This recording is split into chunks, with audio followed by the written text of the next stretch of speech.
Muito boa noite, sejam bem-vindos a mais um espaço de direto aqui na página da Quarentena da Bola, e já é uma tradição, ao fim de mais de um mês de emissões, mais de 90 programas que já tive a oportunidade de levar a cabo aqui na Quarentena da Bola, que à quarta-feira às 21 horas é dia de falar do Campeonato de Portugal, dia de falar do futebol não profissional, e temos-lo feito ao longo das últimas semanas, sempre em parceria com o Romão Afonso, com a página Campeonato de Portugal, Campeonato das Oportunidades, que, não me canso de dizer, tem sido o maior veículo de promoção do Campeonato de Portugal ao longo dos últimos anos, e por isso um enorme privilégio, e estamos aqui a lançar também sementes para que no futuro, aproveitando este sistema que nos estamos aqui a habituar, possamos também continuar quando as competições voltarem, que é o desejo de todos, em segurança, estabelecer este formato de tertúlia, de diálogo, de promoção dos treinadores, dos dirigentes, dos jogadores.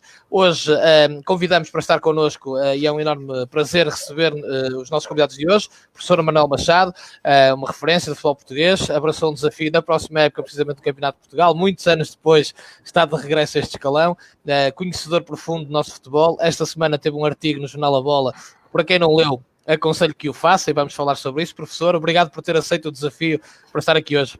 Muito obrigado, eu é que agradeço o convite, é sempre uma oportunidade de falar de futebol e falar desta realidade que nem sempre tem a visibilidade que merece, que é o tecido em que assenta de facto a competição de alto rendimento, que é todo o futebol que vai desde a zona da formação aos campeonatos distritais e acaba por terminar neste campeonato de Portugal. É de facto uma base muito larga, de um topo de pirâmide muito estreito, e por isso, quando há a oportunidade de falar dessa base, para mim é sempre um prazer e um privilégio estar convosco hoje. O privilégio é nosso, professor, isso é certo. Também um privilégio, um prazer receber o José Manuel Soares, presidente do Valadares Gaia. Estávamos aqui mesmo na antecâmara da entrada em direto. Eu estava-lhe a dar os parabéns porque tentei fazer algo parecido e a certa altura já não tive força para mais, e o presidente está desde a gênese do Valadares Gaia, da segunda distrital até ao Campeonato de Portugal. Nunca desistiu. Um projeto de um clube equilibrado, cumpridor, que os jogadores são sempre, como eu digo, o maior cartão de visita disso mesmo, e é isso que nos fazem chegar, e é obviamente um prazer, porque muitas vezes nos acusam só de falar do mal, nós também temos que falar do bem, e por isso é um prazer recebê-lo, Presidente. Obrigado Remo, e obrigado também e parabéns à Quarentena da Bola por ter convidado o Valadares. E ao nome pessoal, poder estar aqui contribuir também e falarmos um bocadinho do futebol nestes tempos difíceis de confinamento. Muito bem, vamos, antes de arrancar, Romão, vou-te, ao contrário do que costumo fazer, não é? Costumo deixar para fazer a ronda e depois falas tu, mas vamos aqui, precisamente porque nós temos falado muito, criamos aqui esta amizade e muito, falamos quase todos os dias do Campeonato de Portugal e das suas vicissitudes, e muitas vezes, às vezes dizem, vocês estão sempre a falar do mal, e não é bem o nosso intuito. Nós temos tentado refletir sobre todas as coisas, e hoje há duas coisas muito positivas que me saltam à vista e que nós falamos. O professor Manuel Machado, que obviamente vai prestigiar muito o campeonato, e todos nós temos que o reconhecer, e o caso do Valadares Gaia, que é um caso de um clube equilibrado, cumpridor, adaptado à realidade, que também é importante falar nisso, principalmente nos tempos que correm, e como por exemplo a semana passada tivemos aqui a falar muito do assunto por causa do movimento de futebol para a vida. Sim, o Valadares tem um percurso incrível, com o presidente José, desde a segunda distrital. Estava-se agora num ano difícil sempre de chegar ao Campeonato de Portugal, ainda mais tendo ficado em segundo lugar na época passada, não tendo subido diretamente o campeonato, sendo depois convidado a participar. E é sempre uma época difícil, e era uma época que estava completamente aberta, que ainda faltavam muitos jogos para a manutenção. Também compuseram bem o plantel ao longo da época, estavam numa boa caminhada. Eu comparo muito este Valadares, se calhar, ao Lessa da época passada, um Lessa que também foi convidado a participar. Depois também fez um campeonato no primeiro ano com algumas dificuldades, mas acabou por conseguir a manutenção, e este ano estava a ser um caso sério. E acredito que, se calhar, o projeto do Presidente também seria algo parecido, conseguir a manutenção este ano, e se calhar no próximo ano tentar cimentar-se ainda mais neste campeonato. E para já o objetivo está conseguido, a manutenção está feita, se calhar não da maneira como queria, mas pronto, mas está feito, e há que pensar agora no futuro.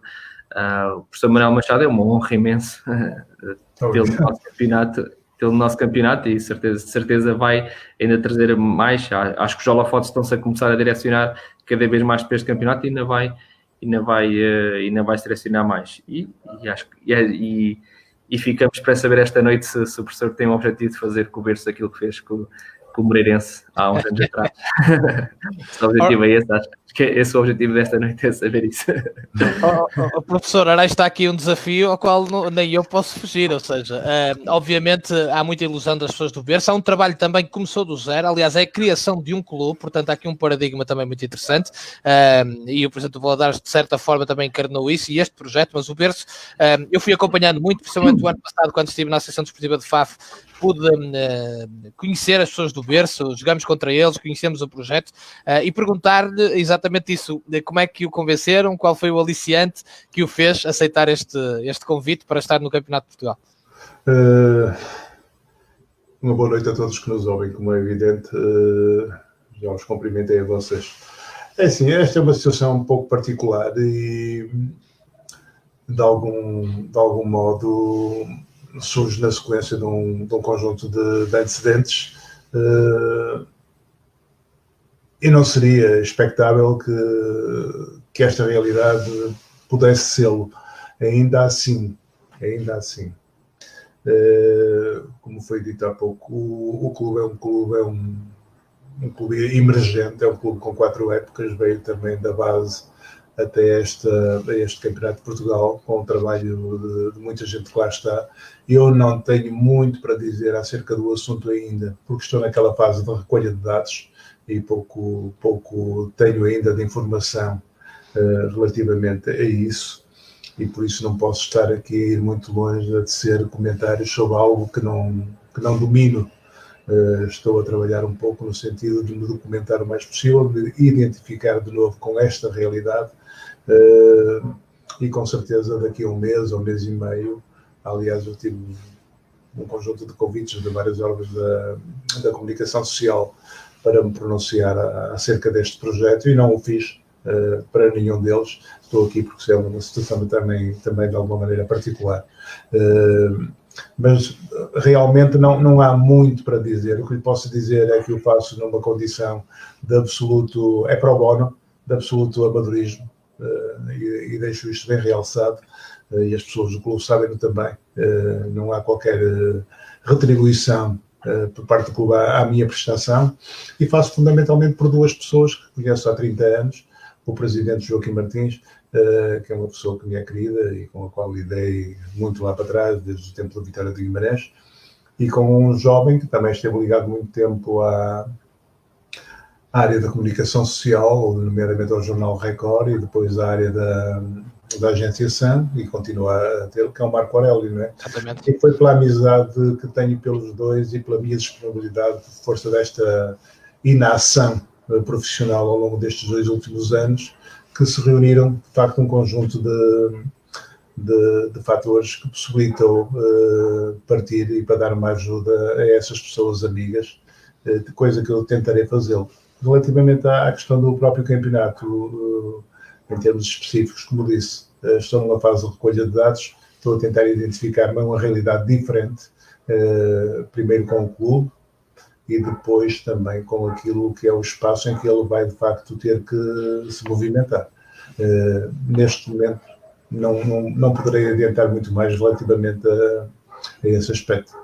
O próprio Presidente, de certa forma, também deixou claro que, havendo um desafio, nomeadamente internacional, que o Manuel Machado obviamente seguiria esse caminho, mas ainda assim de enaltecer, até pela forma como agora explicou, o facto de com a sua experiência estar disponível para dar esse contributo, que nem toda a gente o faria, e eu acho que é de enaltecer. Aliás, aproveito para dizer em direto, o Manuel que ajuda pediu para lhe mandar este abraço, ele vai estar a ver, porque ele esteve comigo no painel anterior, e para dizer que eu admirava muito já antes e que agora ainda admira mais, e portanto eu faço questão de dizer isto aqui em direto. O Manuel Cajuda é uma pessoa também que me é querida, é um técnico da minha geração, e por isso o abraço que ele me manda é evidente que eu retribuo com mais força ainda, sem lhe fazer mal, como é óbvio, não é?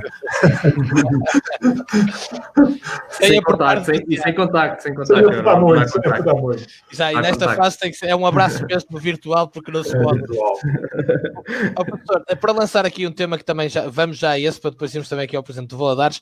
Esta semana, como eu disse, escreveu uma crónica no Jornal A Bola, que aconselho a quem não leu que possa ler, e que dizia: excelente oportunidade para dar um novo rumo ao futebol. Na sua rubrica A Bola é Minha, eu e o Romão Afonso temos dito isso vezes sem conta aqui neste programa e neste espaço, a urgente reformulação dos quadros competitivos, e estou a pegar em palavras suas, e um mais justo equilíbrio no acesso aos meios financeiros. Ou seja, isto era uma oportunidade, é uma oportunidade de ouro para que isso se faça, independentemente da decisão que aí venha, e também agora aproveito para frisar, seja qual for a decisão, que apareça, não é? Claro, há um bocado, antes de estar do ar, falámos um pouco disso. Melhor que uma má decisão, ou pior que uma má decisão, é decisão nenhuma, como é óbvio, não é? Está tudo numa grande ansiedade, e eu compreendo quem tutela o futebol, quer ao nível federativo, quer ao nível das ligas profissionais, quer ainda ao nível do próprio Estado, não é? Do governo, tem de facto aqui um problema de uma complexidade imensa, como é óbvio, não é? O jogo de interesses que aqui se cruza é de facto muito complexo, enfim, em todas as áreas, quer desportivas, quer financeiras, um conjunto de fatores que, em termos de resolução, no sentido daquilo que é o futuro da modalidade, não torna a decisão fácil, e por isso também não permite que ela seja tomada com a urgência, se calhar, que todos desejariam. Eu tenho ouvido quem se vai pronunciando ao nível da responsabilidade que tem na direção dos clubes, e há de facto uma manifesta preocupação com aquilo que é o momento que se vive e com aquilo que está pela frente, não é? Que se calhar não será nem pouco mais ou menos tão difícil quanto já era, será muito mais difícil. Ainda hoje pude ler clubes que já põem em causa a sua inscrição na competição na próxima temporada. Daí, relativamente àquela questão sobre a qual me pronunciei naquela crónica, não é? Nós sabemos, o futebol português está pejado de assimetrias profundas, não é? A todos os níveis.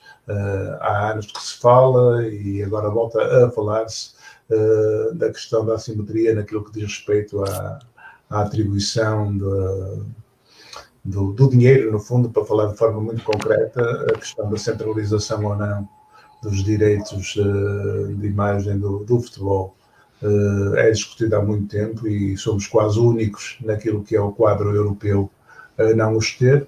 A questão da assimetria de que falávamos antes, que o Presidente pôde também falar em termos numéricos, da projeção que está na mesa, no sentido de, na próxima época, depois daqueles 18 mais 18 das ligas profissionais, encontrarmos uma base de pirâmide que poderá rondar os 90 ou mais clubes na divisão abaixo, no terceiro escalão, no fundo, no Campeonato de Portugal, para depois haver, de facto, uma porta muito estreita de acesso às ligas profissionais.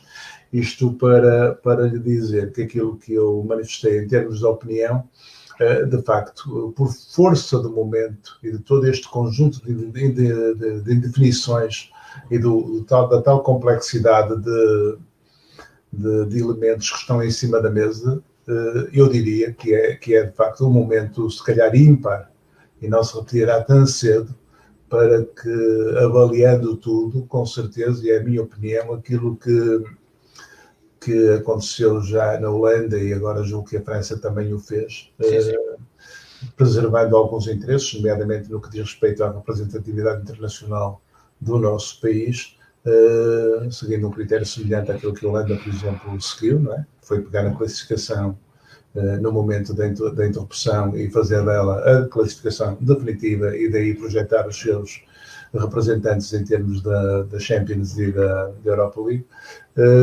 fazer algo semelhante e partir, digamos, de uma folha em branco para se remodelar tudo isto, não é?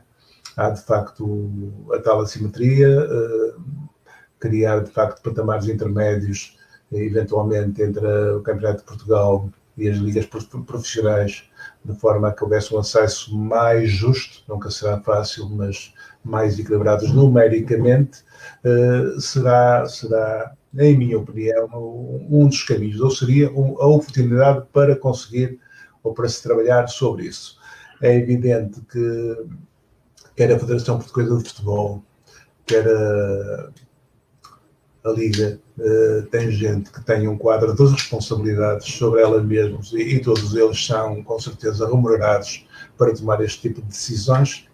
A eles cabe, por força dessa incumbência e daquilo que de alguma maneira também é o suporte e a motivação que os faz lá estar, e por isso essa gente, de facto, terá, mais do que qualquer dos outros agentes que estão envolvidos no processo, os elementos necessários a tomar uma decisão no sentido, de facto, de remodelar da melhor maneira este quadro assimétrico do futebol português nas duas grandes vertentes, na financeira e na desportiva, que, do meu ponto de vista, uma vez mais, urge ser feito. Muito bem, Presidente José Manuel Soares, nós mais à frente vamos falar bastante do seu Valadares e do projeto. Aliás, já aqui muita gente a enaltecer alguns pormenores do desporto adaptado, do futebol feminino, etc., que interessa falar sobre o projeto Valadares como um todo. Eu já falei da visão e da versão cumpridora que chega a nós todos e que a mim me agrada sobremaneira, com os anos que levo disto, porque muitas vezes vivemos com o contrário e, portanto, gosto sempre de enaltecer também esse lado. Mas pegando no facto de ser o presidente do Valadares, que no fundo não teve que passar por aquela guerra, entre aspas, não é legítima, mas que assistimos aqui ao longo das últimas semanas, do sobe, não sobe, quais são as suas expectativas em relação ao que pode acontecer agora no Campeonato de Portugal, ou pelo menos aquilo que o presidente acha que seria o indicado fazer nesta altura, sendo certo que nunca haverá uma solução que vai agradar a todos, não é? Em primeiro lugar, agradecer mais uma vez a presença e enaltecer a atitude do professor Manuel Machado pelo exemplo que acabou de dar, por isso, para a decisão, também ver-se pela aposta que fez naturalmente e aproveitar a desejar a ver-se as maiores felicidades futuras e ao professor. Como o professor dizia, não é fácil tomar decisões. Esta é uma decisão, seja ela qual for. A Federação, é nosso ver, e muito bem, porque a saúde está primeiro.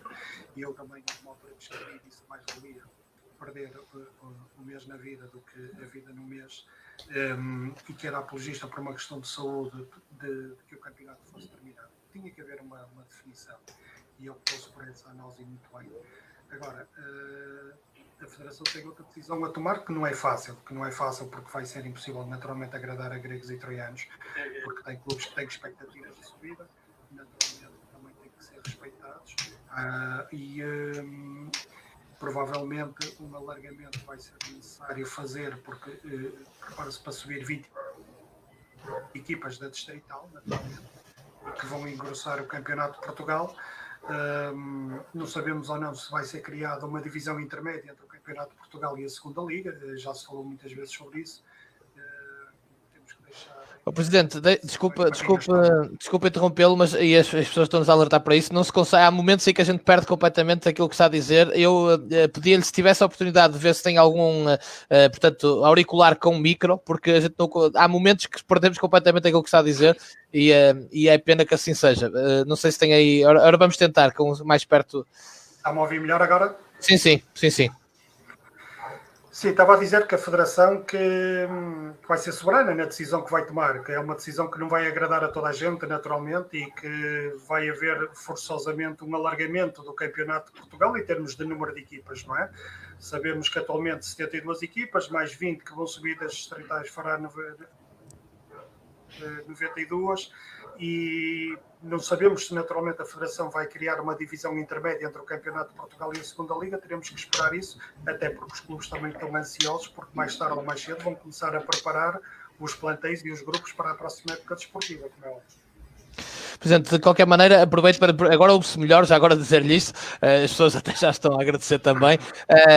Do lado do Valadares já está, obviamente, desde que isto aconteceu, já estaria, mas já está a preparar, ainda com mais certeza, a próxima época. O campeonato ficou interrompido, já sabe que não há descida de divisão, portanto, é legítimo que já esteja a trabalhar na próxima temporada.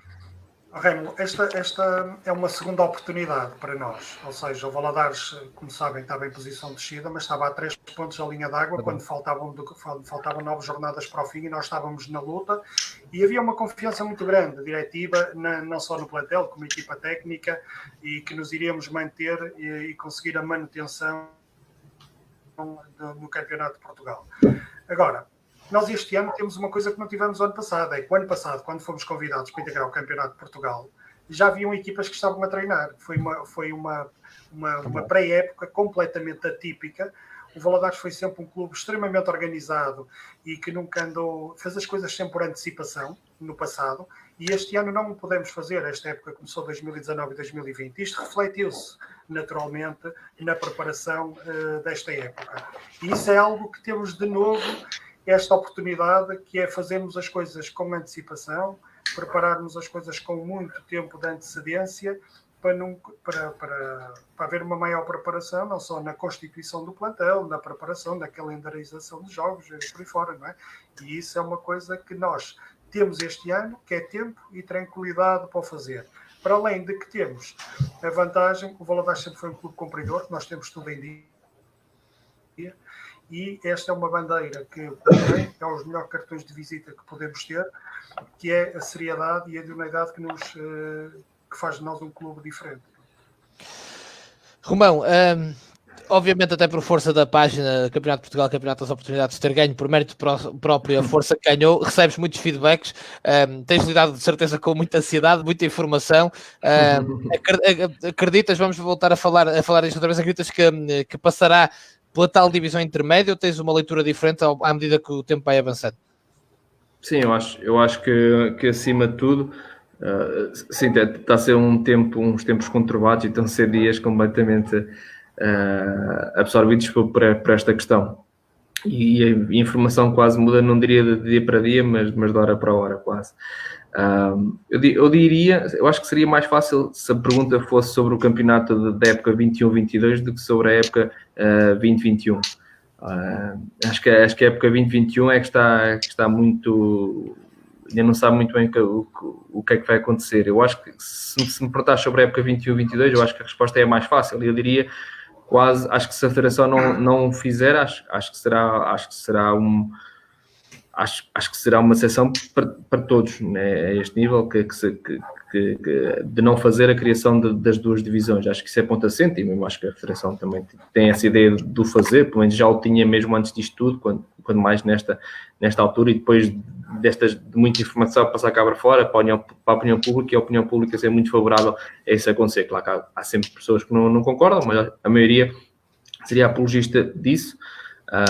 E acho que nisso daqui a 2 épocas seria muito, essa resposta seria muito mais fácil. Agora, na próxima época, acho que as dúvidas são muitas. Eu acho que se poderia facilmente também passar para essa criação das 2 divisões, mas depois também acresce o problema, entre aspas, do acrescentar das 20 equipas, das 20 distritais, que seria para um campeonato de 92 equipas, ou uns campeonatos com 92 equipas, e essa divisão seria muito mais forte, e depois seria muito mais difícil.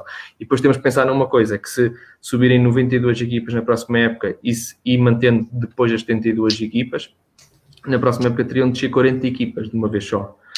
E se nós criarmos divisões com até já se fala em séries de 12, entre 14 a 6, se tiverem que descer 40 equipas, estamos a descer quase 10 equipas por série. Em séries de 14 descerem 10, é quase, será que vale a pena realmente essas equipas quererem vir para o Campeonato de Portugal? Eu acho que há muito essas indefinições, por isso acho que é muito mais fácil falar daqui a 2 épocas do que falar na próxima época. Mas pronto, mas já há muito essa indefinição, e também aquilo que o Presidente José estava aqui a falar sobre aquilo que foram convidados à última da hora. E é também um alerta muito importante para aquilo que vai acontecer, porque nós já estamos nesta fase em que há 80% das equipas em Portugal sabem para onde vão jogar para a próxima época, mas há 20% de equipe, 20, toda hora, não sei o número exato, mas sim, que não sabem onde vão jogar na próxima época. E nós já vemos, quem segue as redes sociais, jornais, já sabe que há jogadores que já foram contratados, já renovaram, já têm o futuro assegurado.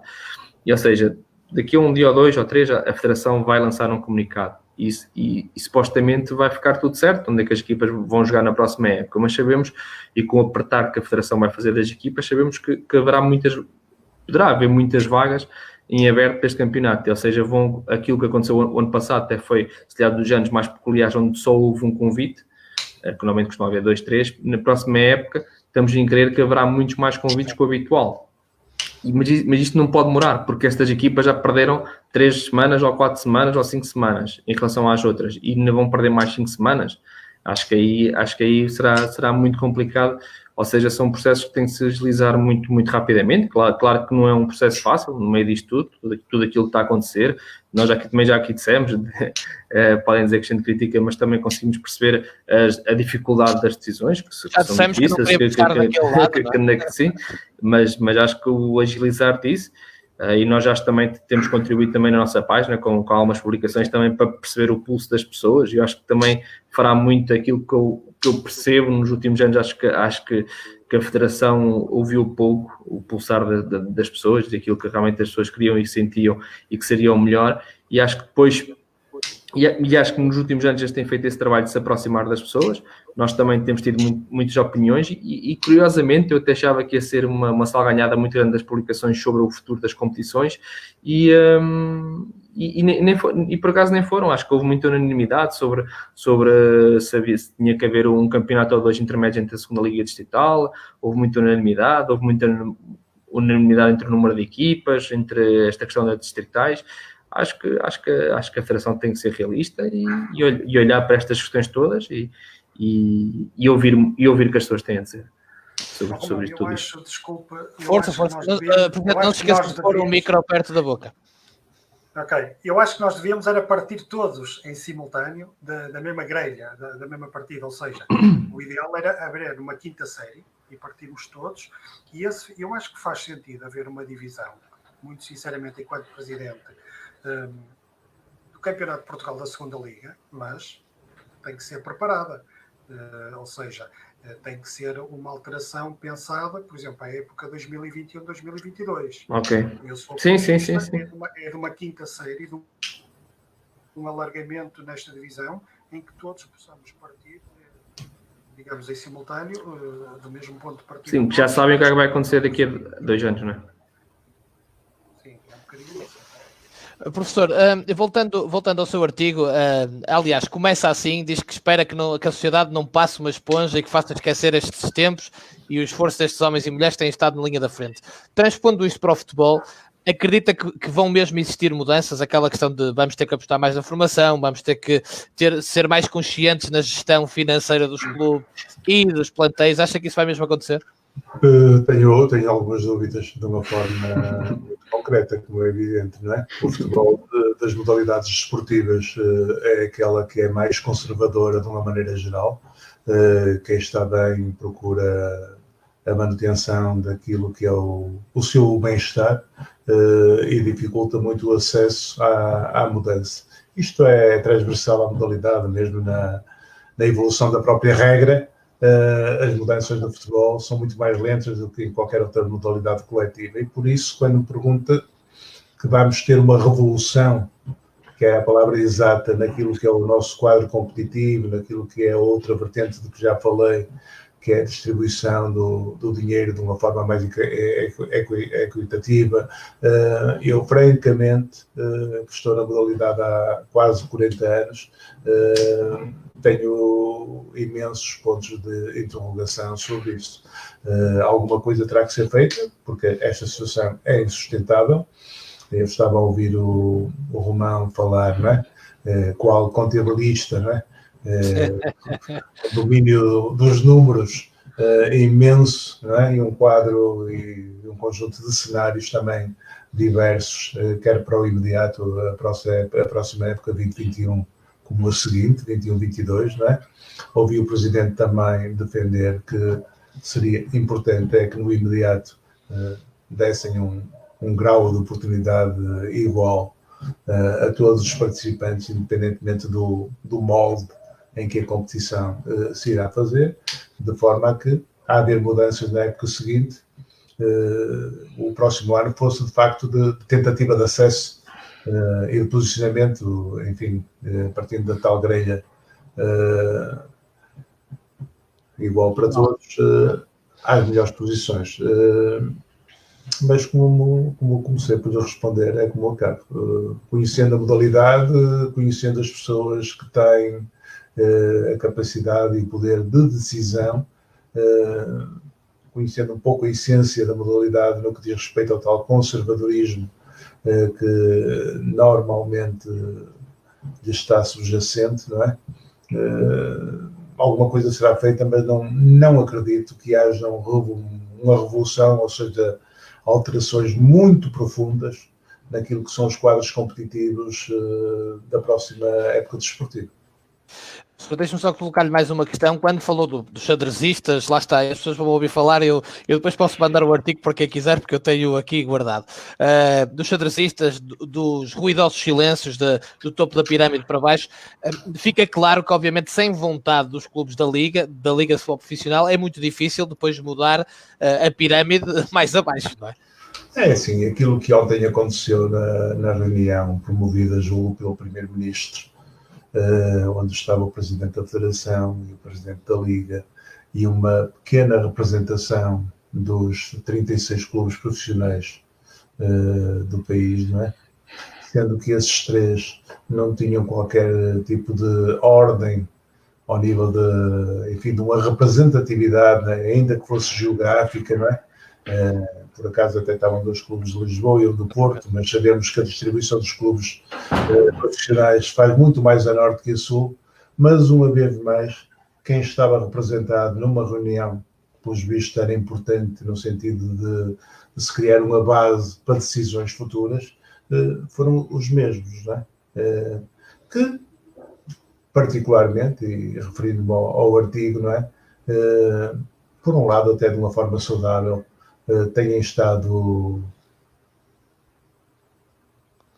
não vou dizer de forma esquisita, mas anormalmente calados, não é? Anormalmente calados. E julgo que já houve manifestações de outros representantes de clubes, também eles importantes, manifestando algum desconforto relativamente a essa seleção e a essa representatividade do futebol junto do Estado, da tutela, e por isso eu diria que o tal silêncio, não é? Porque também não ouvimos ninguém dizer nada de que lá esteve, a não ser protelar decisões para a frente, reporta-se exatamente a esta atitude, que, pelos vistos, tem estado para trás. Esteve ontem e hoje não foi grande notícia, nem os presidentes dos grandes clubes portugueses que lá estiveram, que eu saiba, não se pronunciaram publicamente sobre aquilo que lá se passou, e julgo que vai haver um momento, que vai ser o momento da decisão, que vai levar então sim, de acordo com a defesa ou não dos interesses de cada um deles, a manifestação e o tornar sonoro, digamos, que a sua opinião e a quebra do silêncio que tem sido mantida há cerca de 1 mês e meio, 2 meses, não é? Desde que os campeonatos foram suspensos. Eu fui daqueles que publicamente já disse que, obviamente, a mim me preocupa bastante quando se vê tomar decisões ou vêm-se tomar decisões e os representantes são sempre apenas e só os 3 grandes em nome de todos. Isso para mim é preocupante, mas obviamente cada um terá que tirar as suas ilações. Presidente, em relação ao Valadares, tendo em conta digamos, esse plano, essa garantia que sempre teve para si, para o seu projeto de cumprimento, de adaptação à realidade, vai obrigar uma adaptação também financeira, digamos, da gestão do clube na próxima temporada, depois de tudo isto que se passou, para continuar a ser um clube cumpridor? Sim, vamos ter que nos reinventar, não é? Tudo o que tem acontecido na nossa sociedade, naturalmente, em termos de apoios, publicidades, patrocinadores por aí fora, isto vai acabar por se refletir. Eu acho que neste momento é um bocado contra a natura a gente estar a falar com qualquer que seja patrocinador porque muitas das empresas têm as suas empresas paralisadas, os negócios suspensos, à espera que haja aqui uma retoma em termos económicos que permita novamente pôr uma sociedade toda a funcionar.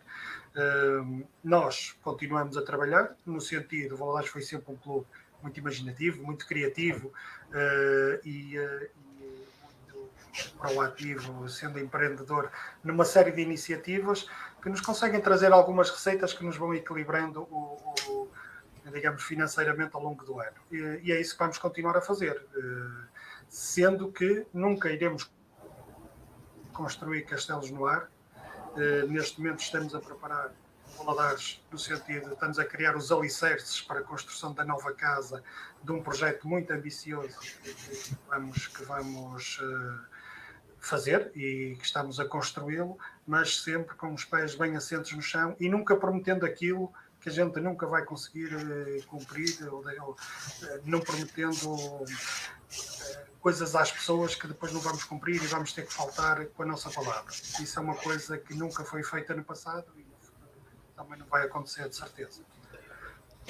Deixa-me colocar-lhe outra questão, tendo em conta também o passado evolutivo e de grande esforço do Valadares para ir subindo no futebol distrital, associativo e chegar ao campeonato nacional, presumo que tenha grande empatia por estas equipas e temos aqui muita gente a seguir-nos, até dirigentes ligados a essas equipas que estão na divisão da elite da Associação de Futebol do Porto, na Pro Nacional de Braga, nesta ansiedade de saber se sobem ou não sobem, porque legitimamente, não é, têm aspirações a que possam estar no próximo ano no Campeonato de Portugal.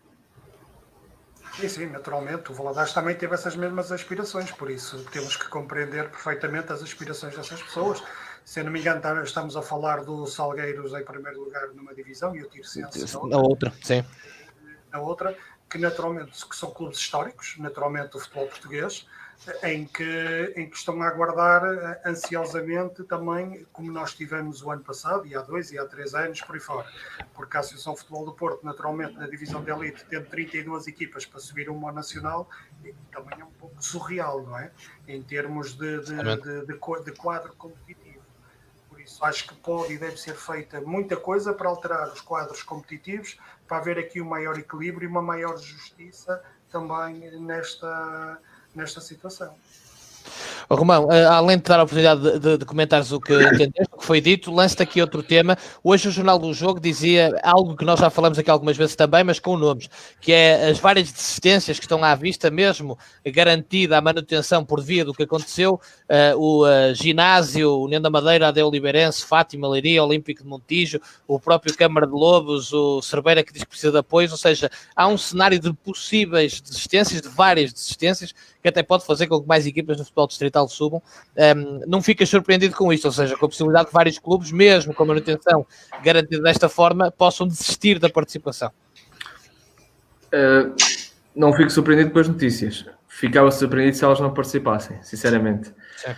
Porque, atenção, falar de um ginásio figueirense tem uma realidade geográfica muito peculiar.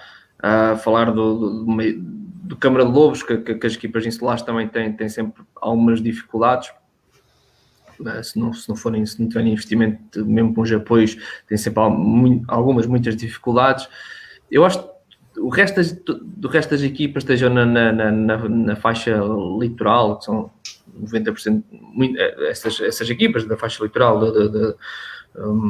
onde estou a considerar também, se calhar, equipas mais para o interior, Lusitanos, os Castro Daires, mesmo o Leste, tudo mais, que não é interior como o Ginásio Figueirense, que o Ginásio Figueirense, não sei, mas o jogo mais próximo que tinha era a 150 km de casa, e é uma realidade muito, muito diferente, como o Mirandês na época passada, realidades muito, muito complicadas. Eu acho que um Cerveira, na minha opinião, também não conheço bem a realidade, não vai desistir do Campeonato de Portugal. Poderá agora falar que não tem apoio, que tem dificuldades, mas depois, quando chegar a hora de decidir, não o fará. Agora se me falares do Montijo, de um Fátima, de um Oliveirense... Ao fundo de garantia salarial, sim, não é? Sim, essas, por vontade própria, também penso que não vão desistir. Agora se a Federação tem que apertar com elas, tem que apertar muito seriamente com elas, para não acontecer, não foi só deste ano, há aqui estas equipas, os nomes deles estão associados a isto há 3, 4 e 5 épocas, e essas equipas, sim, a participação delas, tenho muitas dúvidas. daquilo que poderá acontecer, embora também já aqui falamos, por mais que a Federação aperte a malha, os artistas, quem é artista nisto arranja sempre a forma de dar a volta. Pronto, não sei, espero me enganar, mas acho que será muito difícil proibir essas equipas de participar no campeonato. Em relação, uma coisa, há bocado o professor Manuel Machado falou da questão, também lá no artigo, da questão de haver uma porta muito pequena entre os campeonatos profissionais e os campeonatos não profissionais. Eu acho que, mais que todas as reformulações que se falem aqui, que se falam, né, em todo lado, há uma coisa que ainda não se fala, que ninguém fala, ou quer dizer, toda a gente fala, mas nunca se fala em realmente mudar, que é realmente esta passagem das 32 equipas, ou mesmo que haja o Campeonato Pro, a passagem para o Campeonato Profissional será sempre feita a 2 equipas. Isso parece que nem se equaciona isto. E eu acho que a ideia, pelo que eu já percebi, da Liga de Clubes e essencialmente da Liga de Clubes, e depois que a Federação, embora acabe por aceitar, mas a decisão é sempre da Liga de Clubes. A ideia que me dá é que se houvesse a possibilidade de nunca mexer nas equipas profissionais, nunca mexiam. Se fossem sempre as mesmas, haveriam de ser sempre as mesmas, porque isso, segundo eles, posso estar errado, mas é pelo menos aquilo que me dá a entender, é que eles acham que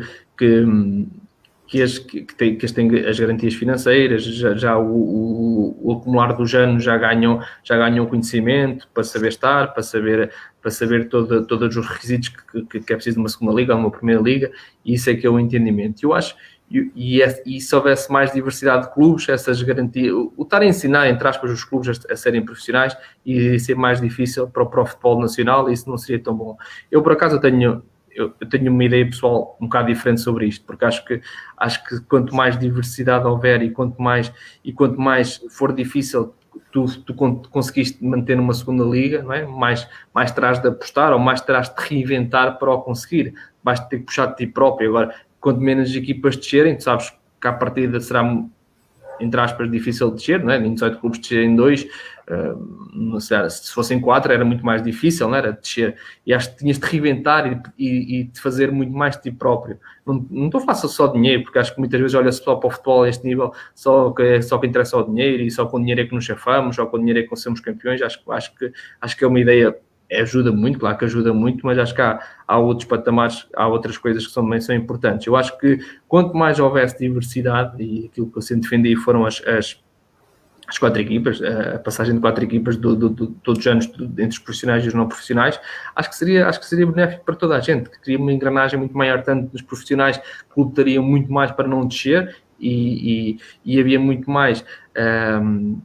foi também já um artigo que nós escrevemos, foi que se realmente a Federação exige dos clubes, né, todas as exigências que eles dizem que vão criar nas próximas épocas no Campeonato de Portugal, também vão ter que lhe dar mais, porque eu não posso estar a exigir aos meus clubes mais e pedir mais garantias a nível de tudo, e depois dar-lhes sempre os 2 lugares para 72 equipas ou para 90 equipas, e são sempre 2 lugares. Não, tem que lhe dar também mais regalias, e se lhe der os clubes com mais regalias e com mais benesses e não olhar só para a subida do campeonato como um oásis, que basicamente é um oásis, é aquilo que acontece, ponto final, porque é irrealista em 72 equipas subirem apenas 2. Se realmente houvesse mais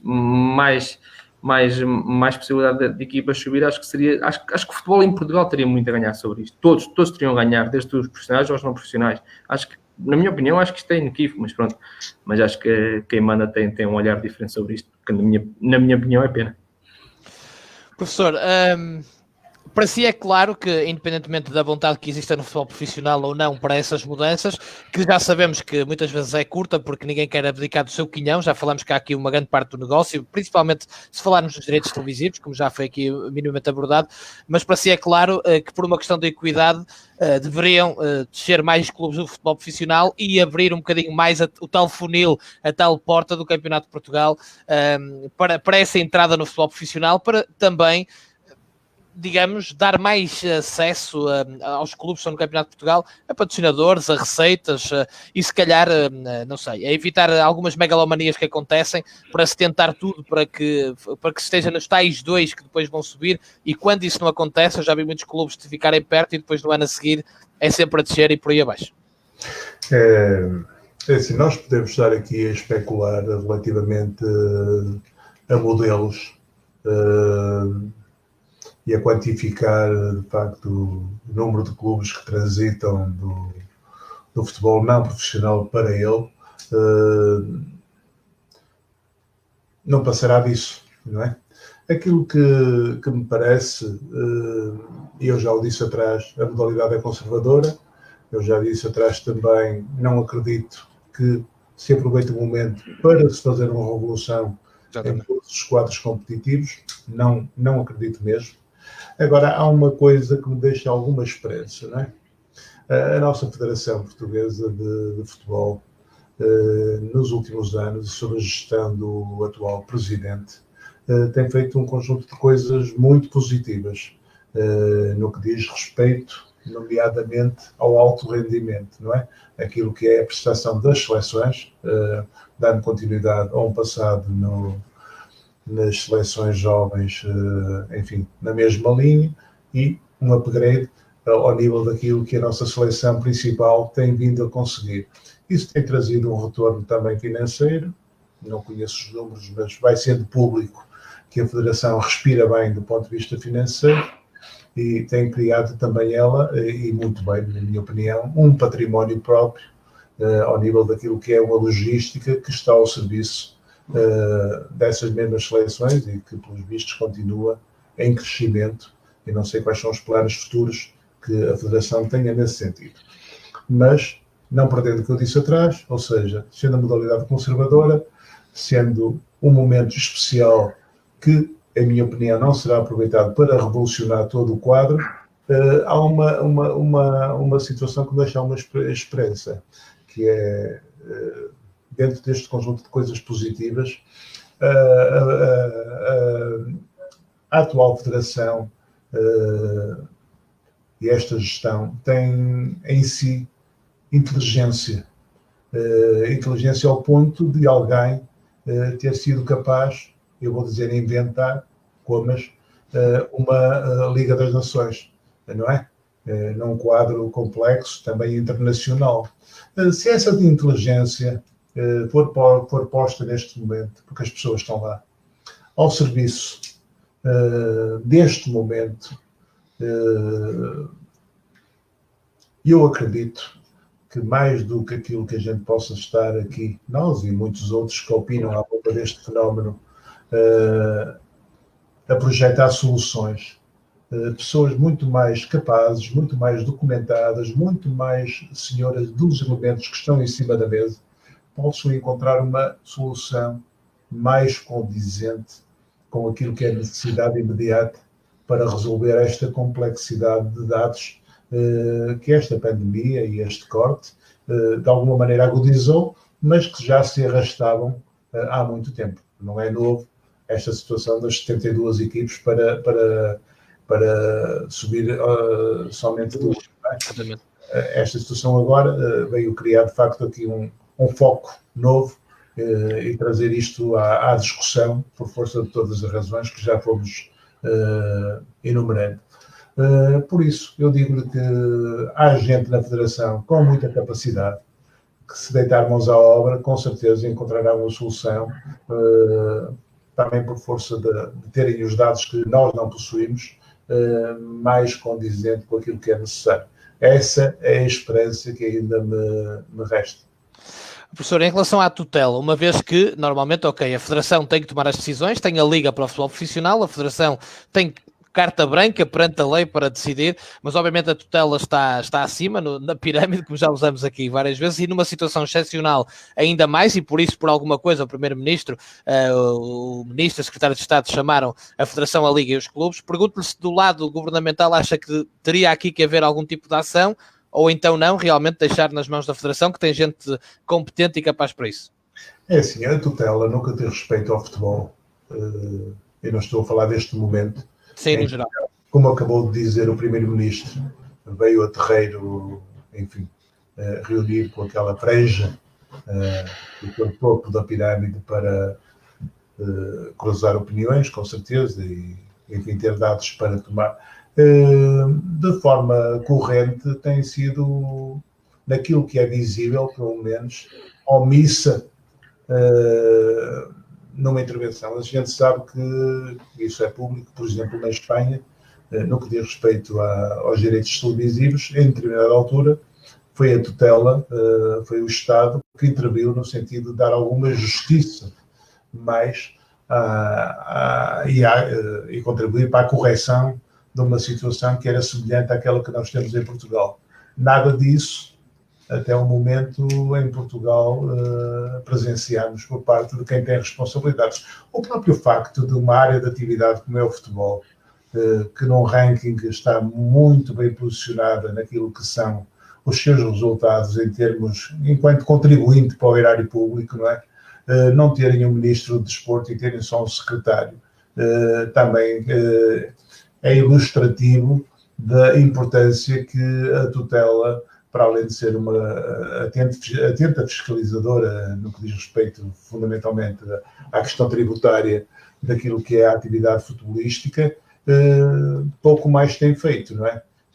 E por isso, quando me pergunta a tutela, sim, neste momento até o primeiro-ministro veio, mas é uma situação muito particular. Se olharmos ao todo, de facto a tutela não tem estado presente no sentido de dar um contributo que vá, pesa a redundância, no sentido da correção, digamos assim, nomeadamente das questões da disparidade que existe ao nível da distribuição e falta de equilíbrio dos meios financeiros, de forma que a competição toda ela também ganhasse com esse equilíbrio, não é? É uma questão de justiça, neste caso não social, mas, enfim, de mercado, digamos assim. Presidente, voltando a si, há pouco demos aqui uma volta e eu guardo sempre aqui umas questões que gosto de ouvir a opinião de cada um, de acordo com a sua realidade. Sendo o Valadares, lá está, vou repetir, um clube cumpridor, conhecido por todos e reconhecido por todos por ser um clube cumpridor, do ponto de vista de um presidente, de um líder de um projeto que começou da base, e já lhe vou perguntar até onde é que quer ir, isso é a seguir, se olha para os incumprimentos constantes, por exemplo, no Campeonato de Portugal, como concorrência desleal, para um clube como o seu, que é conhecido por ser cumpridor? Naturalmente que sim, Remo. Aliás, eu dizia há dias, meio a sério, meio a brincar com algumas pessoas amigas e ligadas ao futebol, que o Covid ia ter as costas largas em relação a algumas equipas, em algumas situações, porque naturalmente sabemos que existem equipas que não cumprem as suas obrigações desde novembro, dezembro, e esta situação da crise, do estado de emergência, isto foi decretado em março. Isto não tem nada a ver com novembro e dezembro. Naturalmente que existe concorrência desleal aí. Naturalmente que existem clubes que se comprometeram com determinadas situações que não cumpriram e que naturalmente que não podem ter as mesmas regalias, têm que ter os mesmos direitos, as mesmas obrigações daqueles que cumprem e que fizeram um esforço e que foram sensatos e moderados quando construíram os seus orçamentos para uma determinada realidade. Não é dizer que podem pagar X, não pagando, e permanecendo até o fim impunes, porque isto passa-se ano após ano em muitos clubes no Campeonato Português. Isto não se passa só no Campeonato de Portugal, como é óbvio, não é? Nós estamos a falar do Campeonato de Portugal, isto atinge as outras divisões também. Agora, o que é necessário aqui é que haja bom senso, que haja moderação, mas também que haja muita seriedade e por parte dos clubes também, quando constroem os seus projetos, os seus orçamentos, porque isto também naturalmente afeta todo tipo de pessoas, famílias, por aí fora, não é? Presidente, eu pergunto-lhe isto também no sentido de quando se fala que vai apertar e muito a malha, mas também vai haver um alargamento, se tem que se ter em consideração, por exemplo, clubes que são, e o clube, eu digo os clubes não têm culpa, os dirigentes é que acabam por ter essa responsabilidade porque representam uma instituição. Se ao apertar essa malha, que um clube que seja constantemente incumpridor tenha que ser penalizado por isso, em detrimento, lá está, de um clube cumpridor. Eu estou a falar nisso consigo precisamente pelo Valadares ter esse cartão de visita, que já aqui falei, e por exemplo, a semana passada aqui referimos o Vilafranquense, que subiu à segunda liga, felizmente agora está em muito boas mãos, tenho que o dizer aqui publicamente outra vez, mas na última época subiu, com vários meses de salários em atraso, e o próprio treinador, o Filipe Moreira, que é um grande nome do futebol português também, a este nível, disse: vivemos uma mentira, nós subimos e ficaram pelo caminho projetos e clubes altamente cumpridores. Sim, naturalmente que sim. Os clubes que não cumprirem, naturalmente que tem que haver alguma punidade, naturalmente, só apenas estarmos aqui a branquear e a fazer com que haja determinados clubes que são premiados com determinado tipo de situações e que levam a sua avante ano após ano e que não se passa nada, naturalmente. Eu acho que existe uma grande oportunidade neste momento no mercado, e eu acho que foi isso também que deprendi um bocadinho das palavras do professor Manuel Machado. Sim, sim. A Federação, eu acho que nós estamos em muito boas mãos em termos da Federação Portuguesa de Futebol. Os resultados estão à vista, com a quantidade de títulos que Portugal tem ganho, no futebol de 11, no próprio futebol de praia, a formação, o próprio futebol feminino, que foi aprovado pela primeira vez com umas competições para um europeu, por aí fora. Por isso, a Federação está de parabéns pelos resultados que conseguiu nos últimos anos. E eu aí tenho que dar mérito às pessoas e a todo o trabalho que a Federação tem tido. Agora, eu acho que estamos perante uma grande oportunidade para limpar o Campeonato de Portugal, para punir quem não cumpre e para deixar os clubes, independentemente da sua zona geográfica, que são cumpridores, porque Portugal não é só norte, é sul, é tudo, é centro, e fazer com que estes clubes prossigam os seus caminhos, mas não estando a lutar com armas desiguais, porque existem clubes que, ano após ano, continuam a repetir as suas façanhas de não cumprirem com aquilo que acordam e que depois se ocupam o lugar de outros. O que o Vilafranquense fez o ano passado foi um ato heroico. Os jogadores e, provavelmente, pela liderança do treinador, etc., conseguiram e subiram da divisão, apesar de ter 3, 4 meses. Isso é um ato de heroísmo por parte dos jogadores, que não deitaram a toalha ao chão, e juntamente com a liderança da sua equipa técnica, que conseguiram sobrepor-se aos problemas diretivos que haviam e mesmo assim conseguiram fazer com que o clube subisse. Não é uma situação muito normal, naturalmente, que aconteceu. Romão, o Presidente tocou aqui num ponto que nós também já falamos aqui várias vezes, que é aquela questão do aproveitamento do Covid, não é? Porque havia já muitos problemas antes, o que está a acontecer e que infelizmente muita gente tem tentado denegrir, quanto a mim, de forma completamente imbecil, porque não consigo encontrar outra palavra, peço desculpa.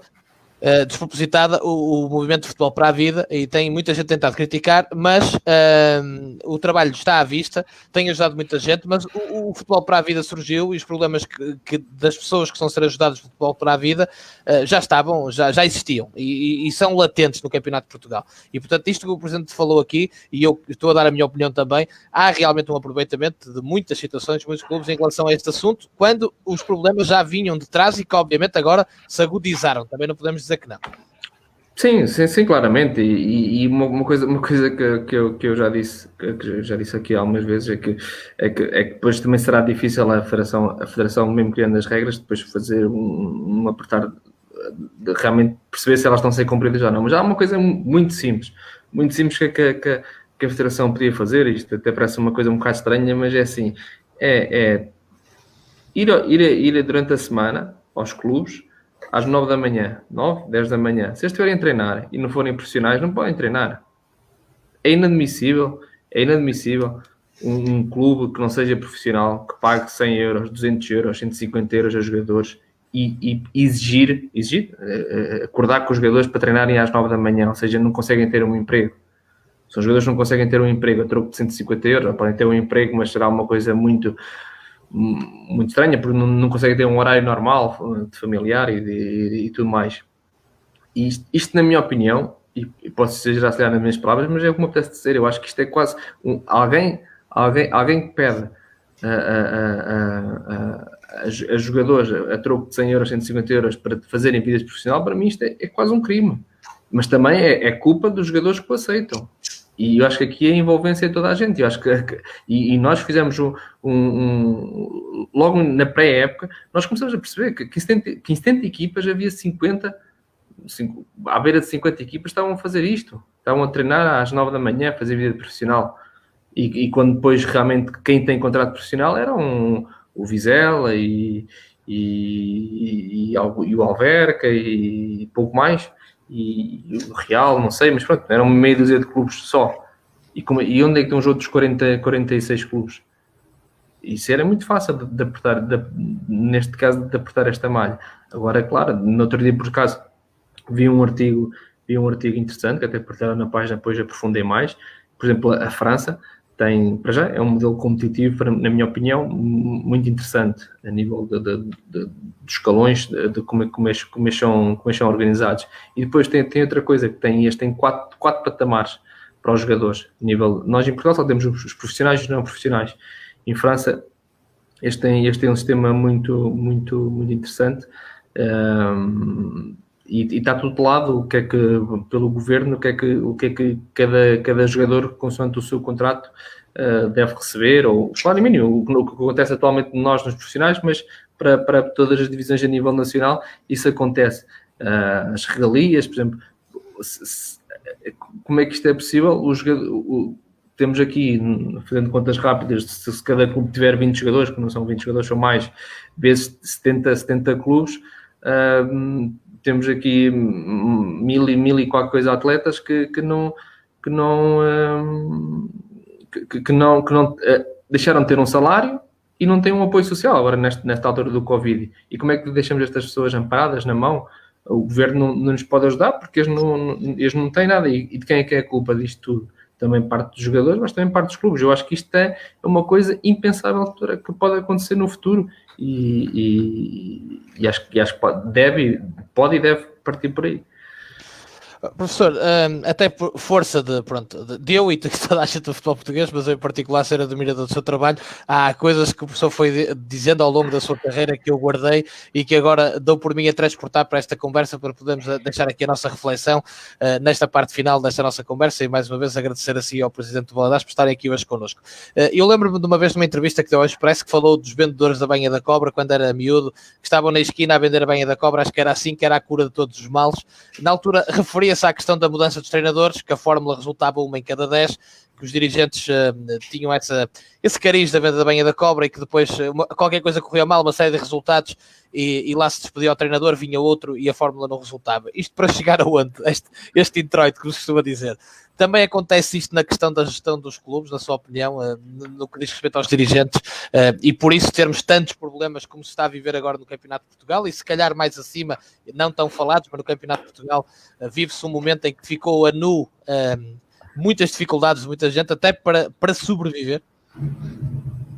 Eu penso que a questão que o Romão levantou pode ser olhada de vários ângulos, mas aquilo que é essencial, que é a fragilidade que a maior parte dos praticantes que militam nestas divisões tem ao nível da segurança, enfim, com um subsídio, um vencimento, chamemos-lo como quiser, já num registro de normalidade é débil, é frágil. Sim. No momento destes acentua-se, não é? E por isso não tínhamos dúvidas que essa ambiguidade entre aquilo que é o profissionalismo e o que não é algo que é uma realidade do nosso futebol, nomeadamente ao nível das divisões, não é? Agora, a gente sabe também que o plurimprego, e o Romão há bocado falou, enfim, faz este trabalho e faz o outro, e nas 9 horas, nada o impede de ter um trabalho à frente, como muitos dos portugueses têm, no sentido de criar alguma estabilidade maior, fazer 2 funções no seu dia-a-dia, com 2 part-times, ou com um emprego mais estável e um part-time, e por isso esta questão levar-nos-ia, enfim, é mais complexo do que aquilo que aparentemente é ao nível daquilo que é o enquadramento legal, que tem a ver com as leis de trabalho que gerem a atividade das diversas áreas e dos diversos ramos em que nos envolvemos profissionalmente. Relativamente à questão do dirigismo, não é? Eu acho que o futebol português, de uma maneira mais transversal, o futebol português tem, de facto, um conjunto de coisas muito interessantes e muito positivas, não é? Temos uma juventude com talento, com apetência para a modalidade, sempre tivemos e continuamos a ter. Temos uma logística que de facto nos últimos 20, 30 anos, ainda não sendo aquela que se quer, porque ainda há muitos clubes, até nas ligas profissionais, com dificuldades em encontrar espaços para treinar de forma adequada, não é? E andam a treinar na casa dos vizinhos em condições precárias. E jogar. Mas melhorou muito. Temos um quadro de dirigentes que ainda vive o associativismo do passado. Ainda são aqueles carolas que pegam no carro e levam e trazem e estão prontos para fazer disto e daquilo. E é uma ferramenta de grande utilidade. Temos, de facto, já reconhecido internacionalmente um quadro de treinadores, quer em número, quer em qualidade, como nunca tivemos no passado. Temos gente muito bem preparada nesta área, como temos noutras. Dizem que esta geração é a melhor geração, é a geração melhor preparada, digamos, na sociedade portuguesa, e não estou a falar só no futebol e no desporto, e por isso também é algo adquirido. E por isso há, de facto, muita coisa boa no nosso futebol. Infelizmente, as questões estruturais, e já falámos delas lá atrás, e de quem as tutela, não têm sabido fazer o melhor dos aproveitamentos de todo este conjunto de coisas tão positivas que estão à nossa disposição. E isso, de facto, é lamentável, não é? É lamentável porque é um desperdício enorme de algo que podia ser rentabilizado, que já o é de alguma maneira, mas que podia ser multiplicado ao nível da rentabilidade e que iria trazer benefícios, de uma maneira geral, para o todo, fundamentalmente, e para cada um.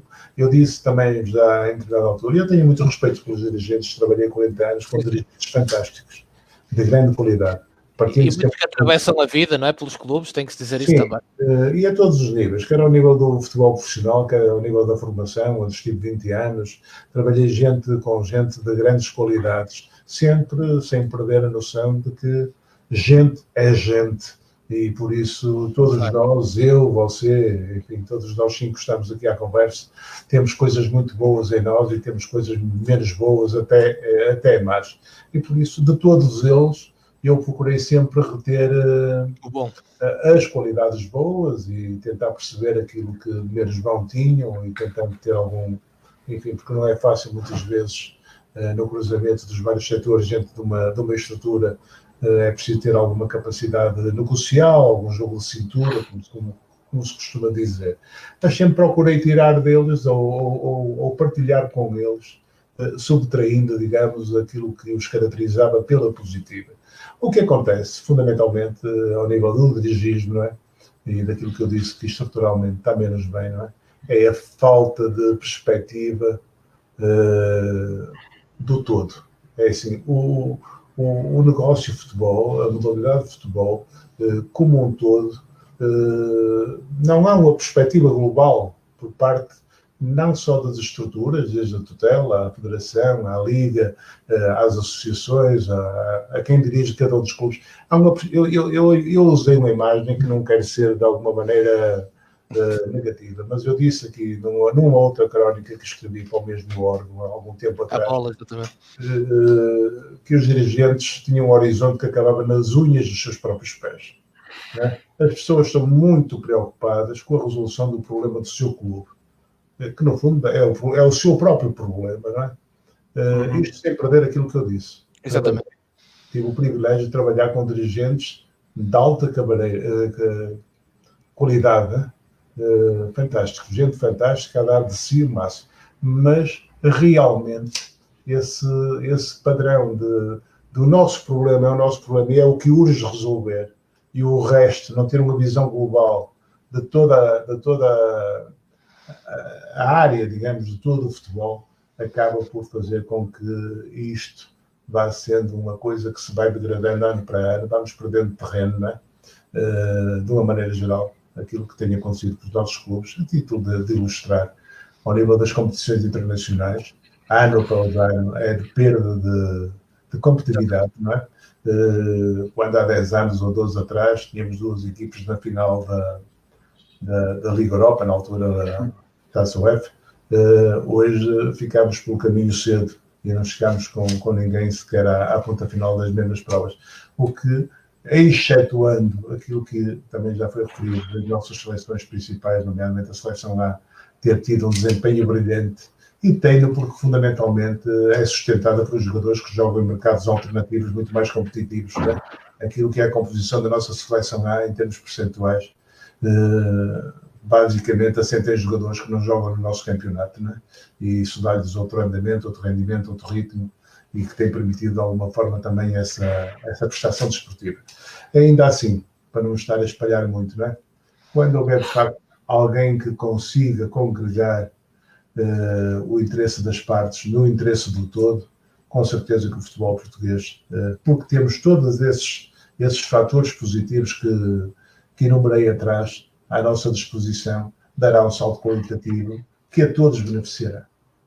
E eu também quero enaltecer aqui, lá está, quando temos que dizer bem também o dizemos, depois desta abordagem abrangente que o professor fez, o trabalho da Federação, nomeadamente do André Seabra, no que diz respeito à formação de dirigentes, e eu próprio já fiz esse curso e tive o privilégio de estar e de fazer essa troca de experiências, e independentemente de terem visto uma certificação ou não, acho que é importante formar-se gente, e são importantes os bons exemplos, e por isso hoje trouxemos cá o José Manuel Soares, e por isso perguntar-lhe do presidente, ficou admirado ou nem por isso com a onda e quando digo a onda não é a onda positiva de ajuda, é a onda de choque criada com o futebol para a vida, no aspecto que coloca a nu as enormíssimas fragilidades de muitos intervenientes do Campeonato de Portugal devido às condições que não têm no fundo, e que esta crise agudizou, volto a dizer.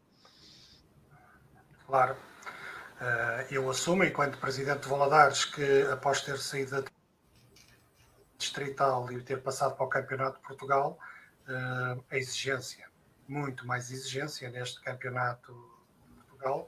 O próprio clube teve que se adaptar, porque acontecia um bocadinho aquilo que o professor Manuel Machado estava dizendo. Nós temos que ver a realidade dos clubes. Eu dou-lhe o exemplo de Valadares, eu só posso falar de Valadares, claro, como é óbvio. O professor Manuel Machado pode fazer uma comparação entre futebol profissional e amador, porque viveu essas duas realidades. O Valadares foi um clube amador, mas que está, aos poucos, a saltar para o escalão acima, não do profissionalismo, porque não vou estar aqui a pôr-me em bicos de pés a dizer que vamos entrar no futebol profissional, mas vamos entrar no futebol semi-profissional. Eu nunca vi ninguém a passar do 9º ano de escolaridade para o 12º, não é? Do futebol 11º, por aí fora. Já não digo nada.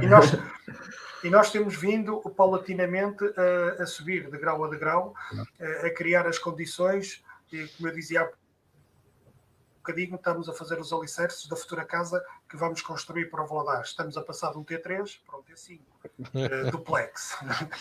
Ou seja, o que eu quero dizer com isto é, eu dou o exemplo de Valadares. Nós temos 41 diretores, é o associativismo, é o voluntarismo puro. Nós não temos nenhum diretor do Valadares remunerado. Eu tenho 41 pessoas e faço uma vénia aqui a todos os meus diretores, à minha equipa diretiva, pela dedicação, pela paixão, pela entrega, pela proximidade que eles criam, porque temos 600 atletas em que 150 são mulheres, em que o Valadares foi sempre um clube não discriminatório, que privilegia a mesma igualdade de direitos. E o futebol feminino para nós foi um desporto, foi um projeto desportivo, mas acima de tudo social também, assim como criamos ainda agora recentemente o desporto adaptado, onde temos 20 atletas com paralisia cerebral dentro do clube. Por isso, isto são projetos que nos cresce, que nos faz crescer enquanto pessoas, enquanto seres humanos, e o Valadares está a dar passos largos no sentido da semi-profissionalização, para depois, respondendo à pergunta do Remo lá que tinha feito anteriormente e que eu acabei por não responder, até onde é que é a ambição do Valadares. A ambição é enorme, mas com os pés bem assentes no chão e, como eu digo, de grau a degrau. Estamos a dotar o clube de instalações, de uma residência do próprio lar do jogador, onde podemos ter atletas a viver dentro de portas, em instalações muito condignas de higiene, de habitabilidade, por aí fora. Jamais poríamos atletas a dormir atrás de bancadas, como alguns clubes fazem. Isso é desumano, para não chamar outro nome aqui às coisas. Por isso, nós estamos a dar passos largos no sentido de estruturar o clube.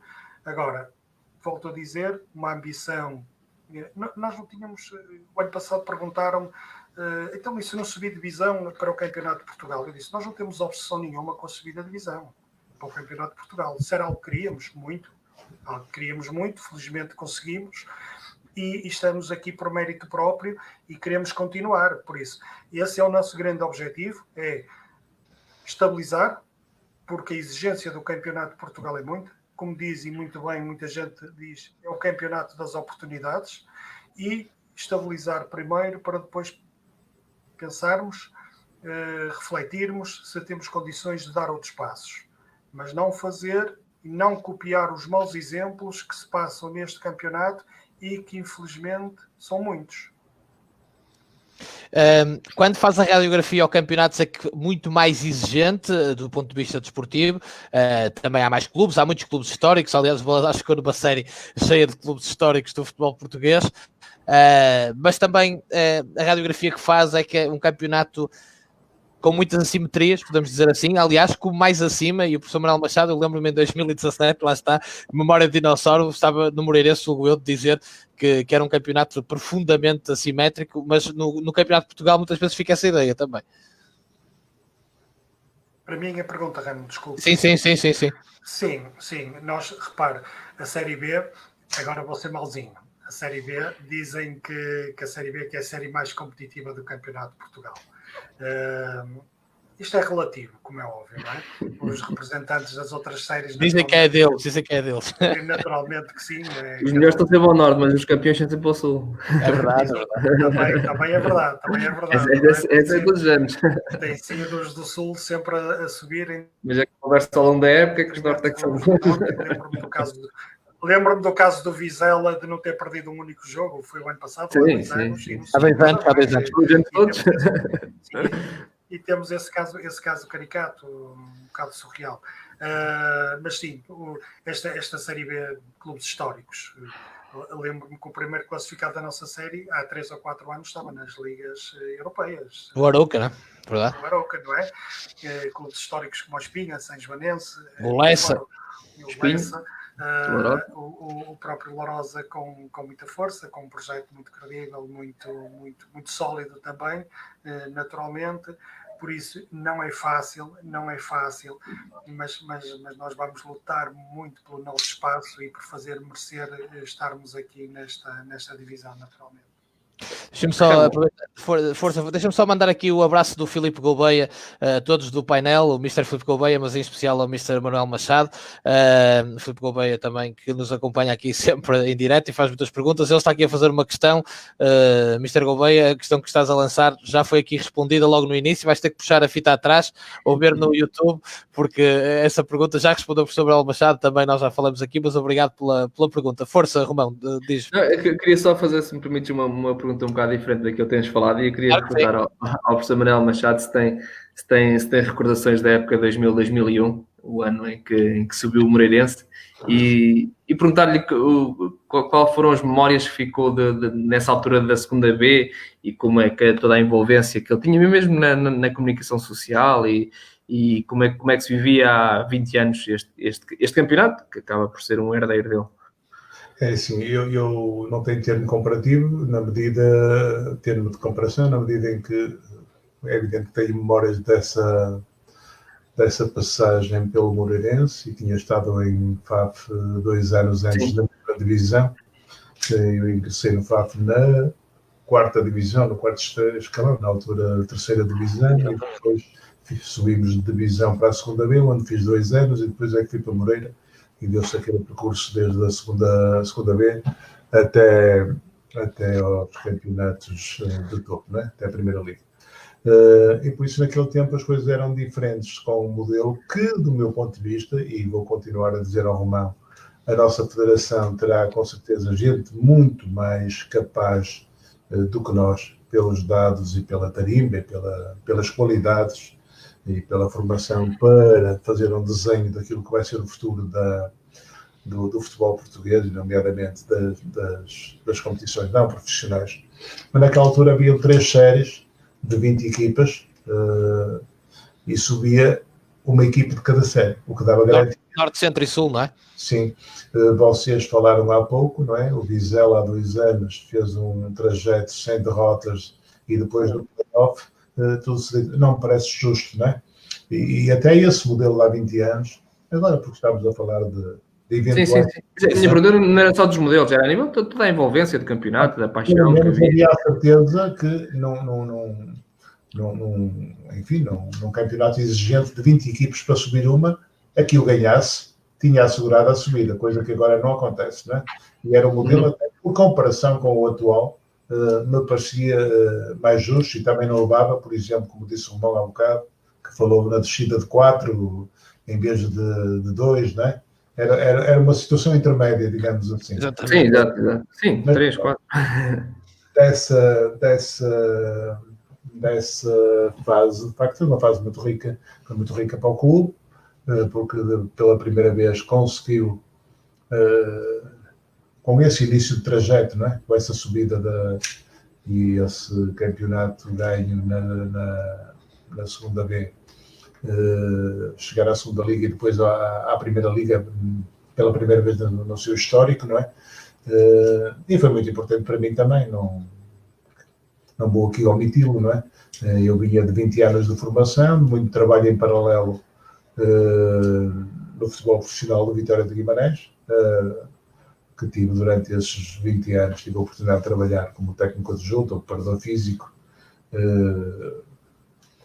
na equipe profissional do Vitória. Na altura fui para a FAF como referi, e fizemos a primeira subida de divisão com alguma autonomia, digamos, enquanto técnico sénior, mas Moreira foi de facto a minha rampa de lançamento. Vou falar se foi importante para o clube, porque foi o momento de partida para chegar à Primeira Liga, para mim foi também, porque acompanhei esse movimento e pela primeira vez consegui chegar à Primeira Liga, subindo uma equipa de divisão. Isto esse Moreirense, não tenho memória disso, mas por exemplo, era uma equipa já profissional ou semi-profissional? Só para perceber a envolvência do campeonato na altura, também para fazer um paralelismo com isso. Sim, esse Moreirense resulta de um trabalho começado em FAF. Houve um protocolo que foi feito com o Vitória de Guimarães, com base em 12, 13 sub-19 que tinham o seu primeiro ano de sénior e que foram solicitados para ingressar no FAF. Como era uma quantidade muito grande, na altura o presidente António Pimenta Machado achou conveniente acompanhar esses jovens por um técnico, e como eu era o técnico de júniores que tinha estado com eles, fui eu que transitei para a FAF, não perdendo o vínculo ao Vitória de Guimarães. E por isso esses jovens fizeram 3 anos em FAF, digamos que dos 18 aos 21 anos, e quando chegaram a Moreira já levavam 2 campeonatos de Série B, não é? Sem ser a divisão. Não é? Como o Moreirense tinha descido da divisão de honra para a segunda B, e ficou com alguns jogadores com alguma experiência, que eram jogadores locais, profissionais, como é óbvio, não é? Como lembrar do Miguel, do Altino, do Serafino, enfim, o João Duarte, que juntamente com estes 12, 13 jogadores que transitaram da FAF para Moreira, se constituiu uma equipe que conseguiu ser campeã nacional. E no ano seguinte não se fez muito diferente, da divisão de honra para a Primeira Liga. Foi o mesmo núcleo, com mais uma mão cheia de jogadores experientes da divisão de honra, que se conseguiu chegar acima, não é? Eu diria, pronto, para estar a abreviar, que semeámos em FAF para colhermos em Moreira. até ao topo. A Associação Desportiva de FAF não teve paciência. Aquilo que aconteceu em Moreira de Cónegos podia ter muito bem ter acontecido em FAF se os dirigentes da altura não tivessem precipitado algumas decisões que até os levaram a descer de divisão logo no ano seguinte. Esse ano ficou em último. O Moreira foi o primeiro e o FAF foi o último. Pronto. Se tivessem tido a paciência de aguentar um pouco mais aquilo que aconteceu em Moreira, ou seja, esse trajeto interessante que aconteceu num pequeno clube, porque os clubes têm dimensão muito igual, e FAF até tem um suporte social por força de uma cidade que gosta de futebol, enfim, e ter uma infraestrutura até do ponto de vista físico mais capaz.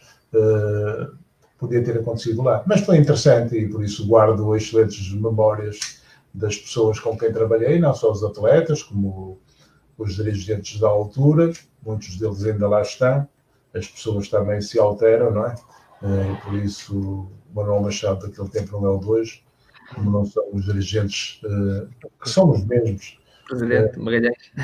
Que estava na altura, hoje também tem outro tipo de visão do futebol e outro tipo de comportamentos. Por isso, isto para reportar esta minha última passagem, né, que foi breve, diz o velho ditado, não voltes ao sítio onde já foste feliz. E a música. E eu não ouvi. Não, isto, eu posso dizer, pelo menos de FAF, não é? E o professor ainda continua a ser bastante acarinhado e toda a gente fala em si. Eu estive lá o ano passado com o professor Saba, aliás, através de amigos comuns, lá conseguimos convencer uma amiga comum, conseguiram convencer o professor a ir ver alguns jogos do FAF.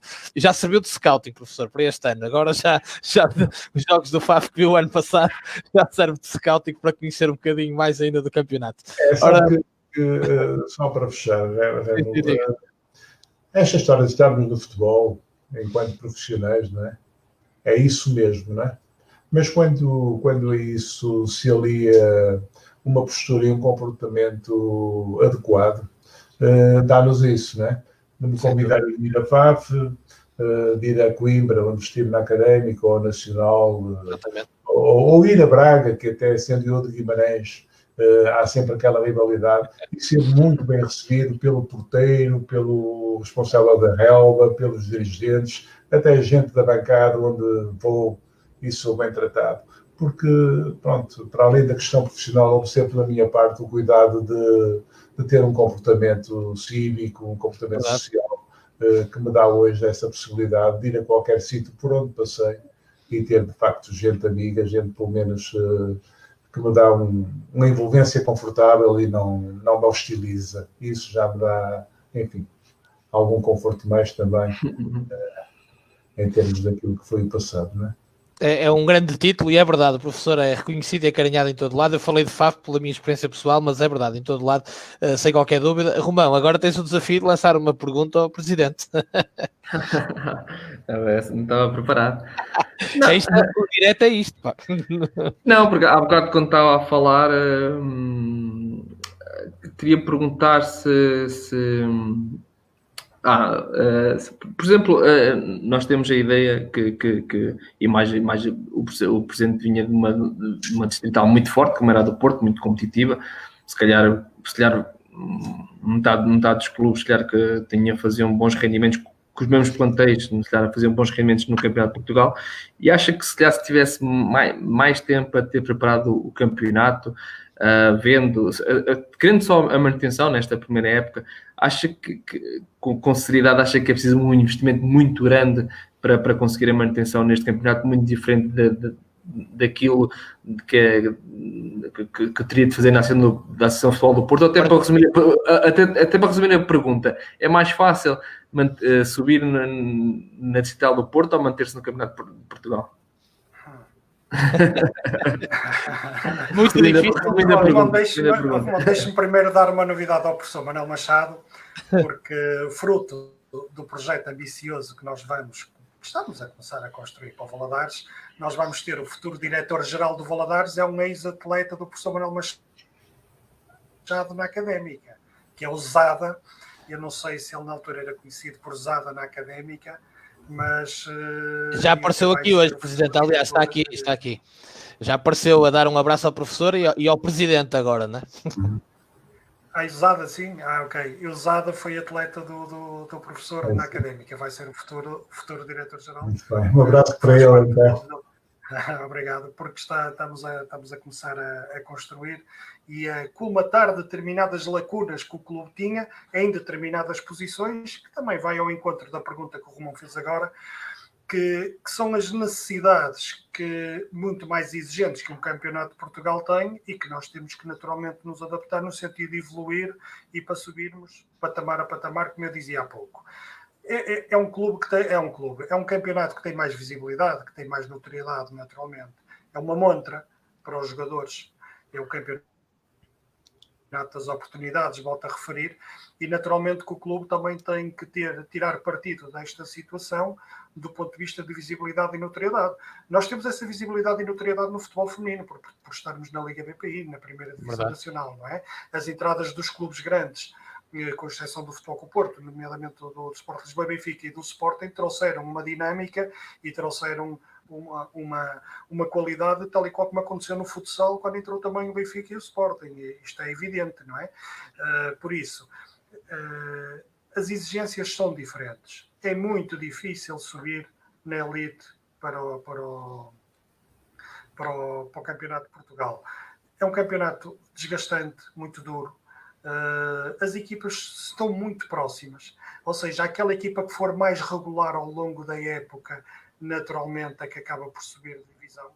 E repare, o facto de ser regular ao longo da época, se não for regular, mais regular ainda na fase final, deita tudo a perder numa fase final, no campeonato da elite. Por isso, são situações distintas. Agora eu digo, subimos ao Campeonato de Portugal e estranhamos algumas situações, assumo com toda a humildade, com toda a franqueza, que foram situações que nós tivemos que nos adaptar facilmente, rapidamente, para não perdermos o comboio. Por isso, este ano é uma segunda oportunidade que temos aqui, no sentido de estabilizarmos, porque é engraçado, o Remo dizia isso no início da entrevista e eu fartei-me dizer isso ao longo do ano. Isto aconteceu com o Lessa o ano passado, precisamente. O Lessa teve nos lugares de descida também e conseguiu salvar-se e manter-se, e é um clube histórico, e manter-se no Campeonato de Portugal, já na parte final, e este ano estava a fazer um excelente campeonato, com uma excelente equipa. O Lessa é uma equipa muito bem orientada, pratica um excelente futebol, e não me surpreende a carreira que o Lessa estava fazendo naturalmente. E é isso que nós queremos fazer, é copiar estes bons exemplos naturalmente.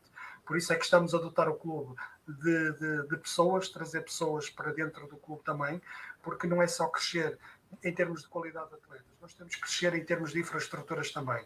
E vem aí o novo complexo esportivo de Valadares, onde foi publicado anteontem no Diário da República, no dia 27 de abril, o lançamento do concurso público do futuro complexo desportivo de Valadares. Quer dizer, vai ser no mesmo sítio, mas vai sofrer obras de grande envergadura no valor de 2,5 milhões de euros, que vão dotar o clube de outro tipo de infraestruturas que nos vão permitir aproximar-nos de uma profissionalização, que é aquilo que a gente pretende. Subir para o 11º ano, Presidente, neste caso, não é? Não é Passar fácil,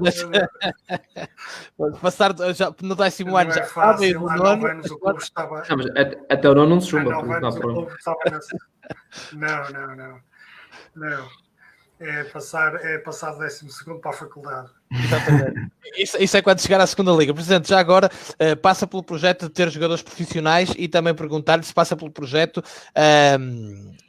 valorizar os jogadores, tendo em vista transferências e com isso ganhos para o clube. Sim. É esse o nosso próximo objetivo. É isso que pretendemos fazer. O objetivo vai passar por treinar, por tornar o futebol de Valadares profissional, por treinarmos todos os dias de manhã e começar a dar passos nesse sentido, porque o futuro passa muito por aí. Começar a trabalhar e olhar para a base, para a formação de uma forma diferente daquela que fizemos até agora. Lá está, e dotar o clube, primeiro, de infraestruturas que não tínhamos até agora, infraestruturas essas que nos vão trazer outro tipo de qualidade, dar comodidade também aos nossos associados, com o tipo de obras que vamos fazer, aproximar o clube à freguesia, ao próprio concelho. Gaia é o terceiro maior concelho do país, e nós temos aqui um trabalho enorme, mas muito desafiador pela frente. Ora, muito bem, antes de fecharmos, professor, o José Maria Fangueiro foi um grande guarda-redes e é avô do Fred Fangueiro, que foi meu jogador o ano passado no FAF. Está-lhe a mandar um grande abraço, uma referência também de FAF, o José Maria Fangueiro, e está aqui a assistir. Ele primeiro disse que estava a ver e agora pede para dar um abraço ao professor, está entregue. E professor, porque também temos que celebrar a sua bonita carreira, que felizmente ainda não acabou, eu espero que ainda dure muitos anos, para bem do futebol português e do nosso bem. Tem aqui duas perguntas, e para fecharmos também, a celebrar celebrar a sua carreira. Quando se sagrou campeão nacional de júniores, que jogadores pensava, professor, que iriam mais longe nessa equipa? Está aqui esta pergunta. E na sua longa carreira, qual foi o maior talento que treinou? Duas perguntas difíceis. Essa equipe que foi campeã nacional dos júniores foi o primeiro título que o Vitória de Guimarães conseguiu na modalidade ao fim de décadas de existência. De facto, o todo era claramente bem maior que a soma das partes. Eu penso que só um jogador dessa equipa acabou dando profissional. Chama-se, já não é jogador da bola, como é evidente. Isso foi 90-91, acho eu. Sérgio Lomba, Sim. que fez uma grande volta pelo Vila Real, pelo Vianense, Gil Vicente, e depois acabou comigo de novo em Moreira. O jogador mais dotado na altura era um jogador de nome Gianni, ok? E por isso era o que mais prometia, mas foi emprestado ao FAF e as coisas não correram tão bem naquela transição dos 18 para os 20 anos, acabou por se perder por aí. Eu estou a ser omisso a um outro jogador que também deu profissional. Chama-se Armando Evangelista, penso que é hoje treinador do Vila Franquense, que também foi meu jogador júnior e depois foi meu jogador no Moreirense naquela fase que já referenciamos. A segunda questão era... Qual foi o maior talento que treinou na sua carreira? Se consegue identificar. É mais difícil.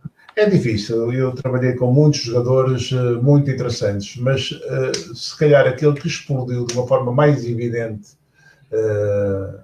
no momento em que eu tive o privilégio de cruzar com ele, embora houve um lote larguíssimo de jogadores, nomeadamente no Nacional da Madeira, que transitaram para mercados muito mais competitivos, para a Alemanha, nomeadamente, para a Itália, mas houve um jogador, e esse também transitou, e ainda está no nosso mercado, ainda joga no Moreirense, e o seu nome é Nené. E foi, de facto, um jogador que num clube, uma dimensão relativamente pequena, como é o Nacional da Madeira, mesmo ao nível regional, o Marítimo tem outra base social, embora ao nível dos resultados sejam comparáveis, é um clube maior. Está na relação do Benfica para o Sporting na Grande Lisboa.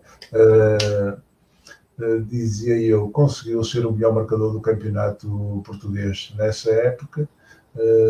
É um profissional que, excluindo a parte desportiva, que está ilustrada nessa capacidade goleadora que manifestou, também tinha como caráter, enquanto ser humano, uma elevação que merece destaque. E por isso, quando me pergunta um jogador, é difícil destacar, mas assim, de repente, se calhar não estarei a ser muito injusto se deixar aqui esta referência a esse brilhante jogador e esse homem com letra grande, não é? Com H grande,